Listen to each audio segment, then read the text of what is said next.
But you were saying, Ibrahim, your favorite footballer is Xabi Alonso also your favorite? No. My favorite footballer is Arjen Robben. Arjen Robben? Yes, Yeah. and I really do like him. Do like the way how he plays, and I remember the golden team in 2010, between 2008 2010, when he was on the top, and they deserve to win the World Cup, and this is a sign the world is not fair. My name is Ibrahim Al Fawal, and I'm Syrian, 31 years old. I've been in the Netherlands since 1.5 years. Originally, I am Syrian, so in a very warm day in 28th of August 1992, I was born in Douma, and Douma city is or considered as a conservative city. So there's a big direction of extreme Islam in the city. We're only Islam, and there's no minorities and other religions. So I grew up in a conservative city called Douma. My big brother Maruf, he's 12 years older than me. Then a sister called Fayha, she's 7 years older than me, and the youngest brother, he's 2 years younger than me. My father, who used to work as a transporter, and my mom as a tailor, specifically for women clothes. So, but she had the skills to fix our clothes. So we did not have to visit any tailor while she had been there. So this is my family, and I grew up in a really nice house, 550 meters, with 6 rooms and 2 kitchens, with an inner garden inside it, full of plants and flowers. In the very beginning, I grew up with these conversations about the injustice, how we live under dictatorship, starting from the former president of Syria, Hafez Assad, and when he moved the leadership to his son Bashar. So we used to see the well-organized streets and happy people and people expressing their opinions freely. We're not allowed to share this. There's certain personality if you are living under oppression. So we used to say all the time that the walls have ears. So al-hitan al-adan, which means that you are under observation, and even the walls can transfer your words to the Secret Service, police. It's very scary, and you're not allowed to discuss the 3 main taboos: the sex and the politics and the religion. So you're not allowed to discuss this. If you ever read the 1984 novel, it's exactly what we were living under. And I grew up with a sense of you have to finish your education, because this is the only way to get out of this society and to be and to achieve your dreams. Till the moment in 25 of March 2011, when we agreed that we will have a demonstration in our city in Douma, and since that wasn't allowed to gather people, the only way to gather people is through the mosque. So in Islam religion, there's the Friday prayer, and everyone has to attend this prayer. So we agreed after the Friday's prayer, we will go on a demonstration calling for freedom, liberty, and human rights and democracy, and the releasing of the Syrians who are in prison.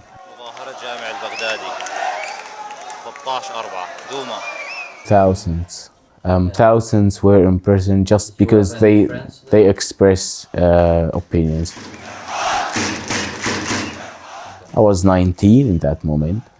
And starting from that moment, I became an activist, and I knew how to be an activist. Coordination, filming the videos, uploading to the YouTube, contacting the media agencies, and making sure to report everything, every details. To keep the world informed about what's happening in Syria. So, next 6 months, I will be a citizen journalist. So I was documenting the daily events in my city. Whenever I see a demonstration, I go there and film the demonstration from behind. So the technique was to put the camera behind the participants to make sure no faces are showed. Oh, like that, so nobody gets in trouble. Exactly. Because after a while, we realized that the police or the Secret Service were taking picture as evidence for your participation in a demonstration against the regime. And of course, the Syrian regime faced this peaceful, non-violent demonstration with a massive violence. So they shot us with bullets. Now, Syrian security forces have opened fire on protesters attending a funeral in Damascus. Opposition leaders. Syria has seen 6 days of unprecedented unrest in which a total of 10 civilians have now died at the hands of the country's military. The opposition claims Syrian security forces opened fire. I witnessed the people going to the prison and be released again and participating again in the revolution, being committed and hard workers. And we started to see the real face of dictatorship. And I remember while I was reading 1984 novel, I said, this part could not be real. But then I realized, yes, it could be real, and the regime could be brutal, as described in the novel. So, in the night of 21st August 2013, the time 2 a.m., I had a call from a friend of mine who works as a doctor in the hospital, saying that, Ibrahim, we had chemical attack. And that was totally something new to my awareness. I say, what? So we used to have the shelling, the heavy shelling, the airstrikes, the bombing of neighborhoods. Well, chemical attack, what does that mean? I did not know. They said the Syrian regime bombed a residential neighborhoods with sarin gas. I could remember how we brought our cameras and we went to the hospitals. Basically what happened, the Syrian regime targeted a square between buildings with rockets full of sarin gas, and in this situation there was no blood, and almost every resident there suffocated from the sarin gas, and the hospitals were full of injured people. People are suffering to breathe, and there was no drop of blood. So all killed in a horrible scene. The accurate number is 1,200 people died in 10 minutes, and more than 5,000 people injured and still have this chronic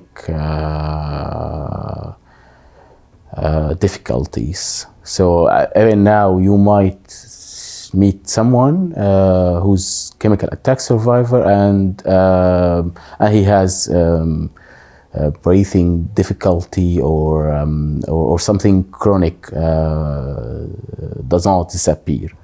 There is an image in my mind, and sorry, it could be harsh, but I feel I'm responsible to tell it. So basically, the target area was Ain Terma, which is 5 kilometers away from my city. So the medical crews or rescue teams made sure to bring the injured people from this city to my city, which is the biggest city in the area. So a man came to me with a 9-10 years old daughter picture, asking, "Have you seen my daughter?" I said, I don't know. I'm recording videos. I'm super busy to record and get the memory card to the others to upload it and tell the media agencies, get contact with BBC. If you have any contact with Guardian, New York Times, just tell them that the area is under chemical attack and we're losing people. So I said, I don't know. But all I know is there's a tent, and they gathered the dead body there, where someone was asking about his relative, and they asked him to check the fridges. So the man went to the tent. He did check the bodies, and he came back saying that, yes, I found my daughter, and I'm gonna bomb myself today's night. I'm gonna bomb a checkpoint for the Syrian regime who committed this massacre. I knew many things, and I had many things to say about how violence does not work, and could harm civilians, and this is not gonna be useful for your issue. But I get my mouth closed, and I could not say anything. I mean, I could not face this incident. I said, this is totally understandable for me, and if I was in your position, I would do anything. I cannot imagine myself in this position. So that was the chemical attack in 2013, and we're going back to the mid of 2015 when I made a personal decision to leave the besieged area. So I thought I would be more useful outside, and I'll continue my activism outside, and I did not want to die simply. This is the besieged area near Damascus. It's 14 kilometers away of the Syrian capital. And this is the Damascus-Homs highway. And on the other side, there's safe area. So the armed group made tunnels in a way to break the siege. It's like 3.5 kilometers. Here we have bombing, shelling, and massacres. And here the life is going on, and nothing to be afraid of. Here you can buy 1 kilo of tomatoes by 40 euros, and here you can buy it by 50 cents. I got into the tunnel and I went out to see a different whole world. Everything is different, the prices, the feeling of safety, and even the relation with the daily life. So I was like child and reborn again. So I left my brother in the siege, and that was the hardest part of this. So and it's not metaphorical. It's something I can relate. So I left my brother inside, but I made sure to replace my absence with doing something meaningful. So I have decided to continue to a neighborhood country, which was Turkey in that time. So my journey from Syria to Turkey, you only need money to get across the checkpoints, and you just need to pay the soldiers money to let you go. So I did made an agreement with sort of transporter. He had a luxury car, Audi Q8. Really? Yes, well prepared, suited, and a really nice suit. And he asked me to wear my best. And he mentioned that we're going to have 20 checkpoints on our way. And he will be dealing with them. The only thing I have to say is I'm going to do a workshop in Lebanon, and I'm coming back. And of course, that was a lie. So we had the first checkpoint, he gave them money. In the second one, he gave them a children toy. In the third one, he gave them used phone, second-hand phone, and the last one he gave him nuts from his pocket. So at the end he was empty, and in 40 minutes we crossed 20 checkpoints safely, and I was surprised. Yes, I mean, knowing that before 2 years I was on the TVs talking about the chemical attacks and the human rights violations, and now the soldiers know nothing about my history, only because I'm with a good transporter who delivered me to Lebanon in 40-50 minutes safely. Super safe. I mean, I melted down.